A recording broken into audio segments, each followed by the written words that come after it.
Hello students, आज हमें करनी है गणित की वर्कशीट नंबर 8 और आज डेट है 20 अक्टूबर 2020। आज की हमारी वर्कशीट का टॉपिक है बेटा अपनी संख्याओं की जानकारी, जिसमें हम सन्निकटन भी सीखेंगे।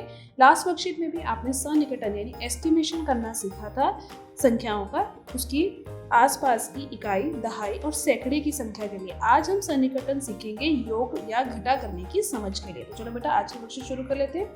आज की वर्कशीट अगर आप इंग्लिश मीडियम में देखना चाहते हैं तो डिस्क्रिप्शन बॉक्स में उसका लिंक दिया गया है, आप उसे वहां से देख सकते हैं। देखिए आज की वर्कशीट में क्या दिया गया है। श्रीमती देवसेना 2000 में अपने बच्चों के लिए कुछ उपहार खरीदने के लिए बाजार जाती हैं। दो उपहार जो उन्हें बहुत पसंद आते हैं उनकी कीमत होती है 1175 रुपये और दूसरी की होती है ₹449 यानी 439 रुपये। क्या आप समझते हैं कि देवसेना के पास इन उपहारों को खरीदने के लिए पर्याप्त पैसा है? जब भी आप बाजार जाते हैं और आपके पास अगर 2000 का नोट हो और आपको बाजार में चलते चलते कुछ इस तरीके का सामान पसंद आ जाए बेटा कि जो आपके पैसों में आ सकता है या नहीं, तो आप एक अंदाज़ा लगा लेते हैं ना कि हाँ मेरे पास इतने पैसे हैं, मैं बाजार जाऊँगा तो इतने में मुझे सामान मिल जाएगा। तो उस समय हम अपना यही कंसेप्ट यानी यही चीज़ हम जो आज हम सीखने वाले हैं वर्कशीट में सन्निकटन, इसी का इस्तेमाल अपनी डेली लाइफ में करते हैं। तो चलो एक प्रश्न यहाँ पे जो हमें दिया गया था उसको हम हल करके देखते हैं। जो यहाँ पर इन्होंने बोला था, अमरेंद्र और कटप्पा दोनों ने अपने अपने तरीके से कुल लागत का अनुमान लगाने की कोशिश करी। तो चलो देख लेते हैं अमरेंद्र ने कैसे करा है। अमरेंद्र ने जो ये संख्या थी 1175 यानी 1175, इसको सैकड़ों में इसका आंकलन लगाया। तो सैकड़ों में आंकलन लगाने का मतलब इकाई, दहाई, सैकड़ा, ये होता है सैकड़ा। जो यहाँ पर एक संख्या है ये होगी ना सैकड़ा, इसको आपने करना सीखा था। सैकड़े के साथ बैठी हुई संख्या क्या है? 7, और 7 जो संख्या है वो 5 से बड़ी है, तो यानी ये 1 को भी बड़ा कर देगा, 12 बन जाएगा। 11 से 12 बन जाएगा तो ये हो जाएगा 1200। और इसी तरीके से बेटा 449 यहाँ पर जो है इसने सैकड़े में इसका आकलन किया है। सैकड़े में है 4 और 4 के साथ जो बैठी संख्या है वो फिर से 4 है यानी 5 से छोटी है, तो ये हो जाएगा 400। जब आप जोड़ेंगे तो ये हो जाएगा 1600। लेकिन कटप्पा ने किस प्रकार किया? देखिए जो 1175 था यानी 1175, उसको इसने 1000 में आकलन करके लिख दिया 1000 रुपये, ठीक है। और 449 को आकलन करके लिख दिया 0 तो नहीं हो सकता आकलन करने पर। तो जो दोनों में से जो अनुमान इन्होंने लगाया, आपसे बोला जा रहा है कि आप सोचिए और बताइए कि दोनों में से किसका जो निकटतम 1000 का आंकलन है वो सही होगा। देखिए 1000 का आंकलन किसका था? यहाँ पर इसने करा था ना 1000 के लिए आंकलन। जो इसने 1000 का आंकलन किया, क्या ये सही है या फिर ये 1200 वाला जो आंकलन यहाँ पर हुआ ये सही है? तो आप इसको कमेंट सेक्शन में मुझे लिखकर बताइएगा कि अमरेंद्र ने सही आंकलन करके बताया है या कटप्पा ने सही आंकलन करके बताया है। और इसके बाद हम शुरू कर लेते हैं आज की वर्कशीट। अगर आपने पिछली वर्कशीट नहीं देखी थी वीडियो तो सबसे पहले आप उसको देख लीजिए बेटा, क्योंकि यहाँ पर पिछली वर्कशीट आपको बहुत हेल्प करेगी अगली वर्कशीट यानी आज की वर्कशीट को सीखने में। तो चलो शुरू कर लेते हैं आगे की वर्कशीट। आगे की वर्कशीट में बेटा सबसे पहले एक निष्कर्ष दिया गया है यानी एक कंक्लूजन, जो हमने सीखा या जो हम सीखेंगे उसके बारे में एक निष्कर्ष है। क्या दिया गया? देखिए बेटा, अनुमान हमेशा उचित और तार्किक होना चाहिए। यानी जो भी आप अनुमान लगा रहे हैं संख्याओं का, उसके लिए आपके पास एक प्रॉपर रीजन होना चाहिए, एक लॉजिक होना चाहिए कि आपने इसका अनुमान यही क्यों लगाया। कोई कठोर नियम नहीं है, लेकिन सटीकता की आवश्यकता पर निर्भर करती है। सटीकता के लिए यानी बेटा सन्निकटन करने के लिए कोई कठोर नियम नहीं है, कोई ऐसा जो नियम नहीं है जो हमें करना ही करना है। लेकिन यहाँ पर हमारी सटीकता के लिए आवश्यक है, सन्निकटन के लिए आवश्यक है कि जो उत्तर आए वह सटीक आए, यानी उसके आसपास का ही उत्तर आए जो हमें संख्या चाहिए। अगला, आंकलन की कितनी जरूरत है, यानी कितनी जल्दी से आपको फास्टली कैलकुलेट करके बताना है वो भी आपको पता होना चाहिए। अब जो निष्कर्ष हमने अरविंदर और कटप्पा द्वारा जो ऊपर दी गई थी उसके द्वारा क्या मिला कि अरविंदर द्वारा किया गया आंकलन अधिक सटीक है, क्योंकि उसने अनुमान जो लगाया था वह उचित और तार्किक तरीके से यानी लॉजिकल तरीके से लगाया था। इसके बाद बेटा हमें सीखना है आज योग का अनुमान लगाना। लास्ट वर्कशीट में हमने सिर्फ संख्याओं का अनुमान लगाना सीखा था। आज की जो वर्कशीट है यहाँ पर हम इसके योग का अनुमान लगाना सीखेंगे।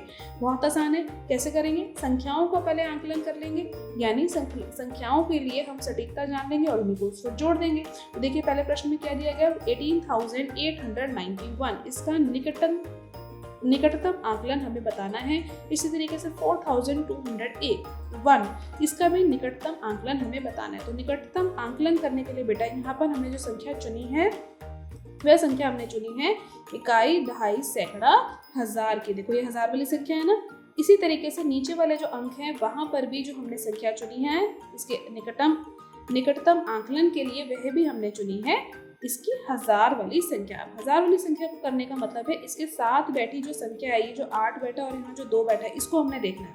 अगर जिस अंक को हमने निकटतम लेके जाना है, यानी जिसका सन्निकटन करना है, जिसका अनुमान लगाना है जिस अंक के लिए, अगर उसके साथ बैठी हुई संख्या 5 से बड़ी है तो वह संख्या भी एक संख्या बढ़ जाती है। देखो 8 का यहाँ 9 हो गया, इसके पहले बैठा हुआ 1 वैसे ही रहेगा, बाकी की संख्या हो जाएंगी 0।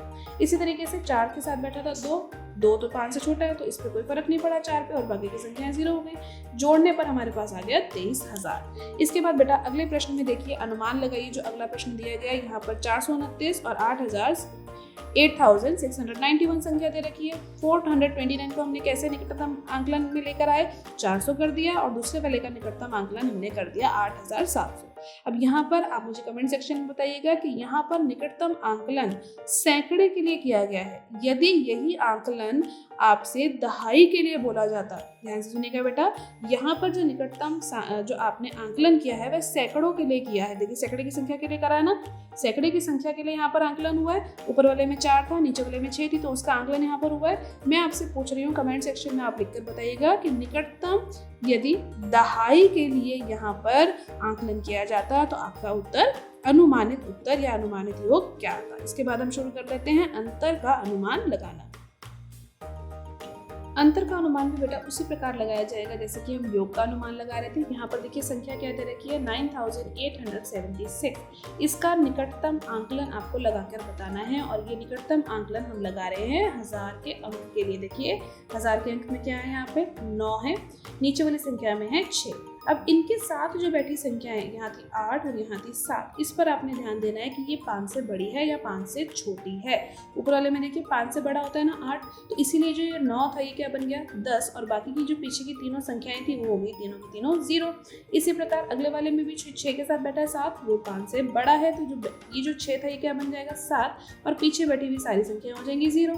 तो अब इसको घटाना है, 10,000 में से 3,000 घटाएंगे तो कितना आ जाएगा बेटा, 10,000 में से 7,000 घटाएंगे तो आ जाएगा उत्तर 3,000। अगले प्रश्न में जो प्रश्न नंबर 2 है उसमें देखिए क्या अंक आपको दे रखे हैं। अंक आपको दे रखा है 90,476 और दूसरा अंक है 10,241। अब इसका जो निकटतम आंकलन है वो सैकड़ों में किया गया है। यहाँ पर आप आंकलन 1000 में भी कर सकते थे। तो सैकड़े में आंकलन करने के लिए देखिए बेटा क्या अंक चूज किए जाएंगे, क्या अंक दिए जाएंगे 4 और 2। अब हमें इसके साथ बैठे हुए अंक पे ध्यान देना है। 4 के साथ यहाँ क्या वन बैठा है 7, और 2 के साथ वन बैठा है 4। अगर ये संख्याएं 5 से छोटी होती हैं तो संख्याओं पर अंतर कुछ नहीं आता। देखो दोनों 0 हो गई, आगे वाली बिल्कुल वैसी की वैसी नहीं। लेकिन अगर संख्या 5 से बड़ी होती है तो जिस अंक का हम आंकलन करने वाले थे, सैकड़े का आंकलन करने वाले थे ना, तो ये 4 था, तो यहाँ पर ये क्या बन गया 5, और बाकी के अंक वैसे ही रहेंगे। इससे पहले इसके राइट साइड वाले और लेफ्ट साइड वाले अंक हो जाएंगे 0। अब इसको घटा लेंगे तो आपका उत्तर आ जाएगा 80,300 रुपए। इसके बाद हम शुरू कर लेते हैं जो हमें नीचे प्रश्न दिए गए हैं, आओ भरो वाले प्रश्न। पहले प्रश्न का पहला भाग देखिए बेटा, आपसे क्या बोला गया है कि अनुमानित योग ज्ञात कीजिए यदि संख्या है 841 और दूसरी संख्या है 181। तो यहाँ पर जो अनुमानित योग हम ज्ञात करेंगे, देखिए सबसे जो बड़ी संख्या है जो दोनों में कॉमन आ रही है वो सैकड़े की संख्या है। सैकड़े के अंक तक दोनों संख्याएं जा रही हैं, तो यानी 8 है और दूसरे में है 1। तो इसके साथ बैठी हुई संख्या पर हमें ध्यान देना है। यहाँ पर कौन बैठा है साथ में 4, और यहाँ बैठा है 8। तो 4 जो है छोटा है, यहाँ पर अनुमानित अंक क्या हो जाएगा इसका, यानी जब आप इसका अनुमान लगा लेंगे तो ये हो जाएगा 800 के बराबर। और 181 यानी इसमें जब आप अनुमान लगाएंगे, क्योंकि 1 के साथ जो बैठी संख्या है वो 5 से बड़ी है, तो ये 1 को भी बड़ा कर देगी, 200 कर देगी। तो यहाँ पर अनुमान लगाकर हमारा उत्तर आ जाएगा 200। और योग निकालना था, योग निकालने का मतलब जमा करना, तो 800 और 200 को जमा करेंगे तो आपका उत्तर कितना आ जाएगा 1000। ठीक है। अब इसके बाद दूसरा प्रश्न देखिए। दूसरे प्रश्न में जो आपको दिया गया था यहाँ पर अंक था 2400 और उस दूसरा अंक था बेटा 6891। अब इन दोनों ही संख्याओं में इकाई, दहाई, सैकड़ा, हजार तक की संख्या अंक दे रखे हैं ना, तो यहाँ पर हम जो निकटतम आंकलन करेंगे वो 1000 तक का कर सकते हैं। अब 1000 तक करने का मतलब 2 को मैंने मार्क कर लिया, इसके साथ बैठी हुई संख्या को आपने ध्यान देना है। 2 के साथ जो संख्या बैठी हुई है यदि वह 5 से छोटी है तो क्या करना है, और 5 से बड़ी है तो क्या करना है, आपको याद होगा 5 से अगर ये छोटी है तो 2 पे कोई फर्क नहीं पड़ेगा, और बाकी के जो अंक थे 2 के अलावा अलावा वो तीनों 0 हो जाएंगे। अब अगर 6 के साथ बैठी हुई संख्या 5 से बड़ी है तो ये 6 को भी बढ़ा देगी, एक संख्या बढ़ जाएगा, 6 से 7 हो गया और बाकी की संख्याएं थी वो हो जाएंगी 0। अब योग निकालना है, जोड़ लीजिए। 7000 और 2000 को जोड़ेंगे तो कितना आ जाएगा बेटा? 9000 रुपये। 9000 आ जाएगा सीधा सीधा। अब इसके बाद तीसरा प्रश्न कर लेते हैं। तीसरा प्रश्न भी देखिए क्या बोला गया, क्या अंक है 9875 और दूसरा अंक है 5478। अब इसको करने के लिए फिर से देखिए दोनों में जो अंक हैं वो 1000 तक दे रखे हैं, तो यहाँ पर भी जो आकलन करेंगे वो 1000 तक का कर लेते हैं। 1000 तक का करने के लिए साथ में बैठी हुई संख्याओं को देखना है। यहाँ 8 बैठा है, यहाँ पे बैठा है 4, तो 8 का मतलब 5 से बड़ा है तो 9 हो जाएगा 10, और जो बाकी की जो 3 अंक थे, ये जो तीनों अंक थे ये क्या हो जाएंगे? 0। ठीक है। अब अगले वाले में 5 के साथ जो बैठा है वो छोटा है, तो 5 का तो 5 रहेगा और बाकी के तीनों अंक हो जाएंगे 0। अब इसको जोड़ लेंगे। 10,000 में 5000 जोड़ेंगे तो कितना आ जाएगा? 15,000। तो तीनों प्रश्न आपको समझ आ गए पहले वाले प्रश्न के। अब इसके बाद शुरू करते हैं प्रश्न नंबर 2, जहां पर आपको निकालना है अनुमानित अंतर का मान। प्रश्न नंबर 2 में देखिए बेटा आपसे क्या बोला गया है कि अनुमानित अंतर ज्ञात कीजिए। अब की बार हमें अंतर ज्ञात करना है, यानी घटाकर दिखाना है, और अनुमानित घटाना है बेटा, सीधे सीधे संख्याओं को नहीं घटाना है। तो पहला अंक देखिए क्या देगा, पहली संख्या क्या है? 8299 और दूसरा है 5000। तो दोनों ही संख्याओं में बेटा देख पा रहे हैं आप कि 1000 के अंक तक, यानी 1000 की संख्या तक दोनों में गया हुआ है। अब इसके साथ बैठी संख्या है 2 और नीचे वाली संख्या है 0।